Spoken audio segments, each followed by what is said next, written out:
Hi friends नमस्कार। आज मु आम फास्ट ब्लॉग को आपण मानक स्वागत करची। आशा करची आपण माने समस्ते भलरे एवं खुशी रे थिबे।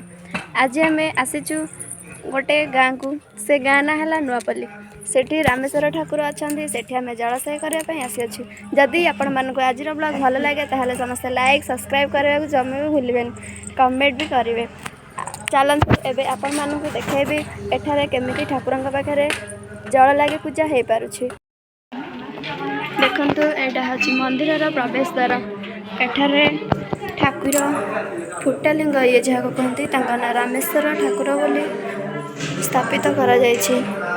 एठी मो झियो आ मोर जेजेमा बसिछंती। एठी मो आई ये हछंती ठाकुरंकर वृषभ और ठाकुरंगठी बेलपत्र लगी रही। देखंतु फ्रेंड्स माने केमिति ठाकुरंक ठारे जल लगे करा जाउछि। ठाकुरंक जे चलछि समस्तंग पई।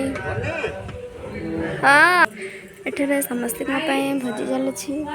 एटा हछि मंदिरर चारिपार्श्व देखंतु मंदिर चारिपार्श्व को लगे कि गोटे एक सुंदर पोखरीटी अच्छी। देखंतु मंदिरर चारिपटरे देखंतु ठाकुरंकर पादुका पानी एठारे आसे।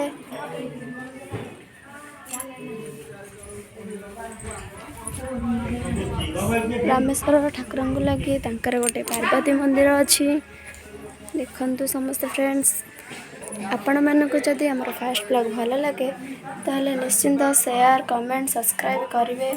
आज आम फास्ट ब्लॉग ट्राए करूँ भावुँ आपण मन समस्त को भल लगे बोली।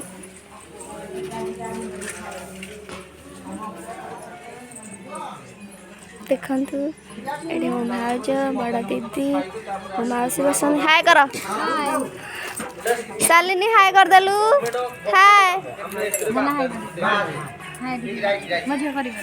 ये आम घर बड़ पागल।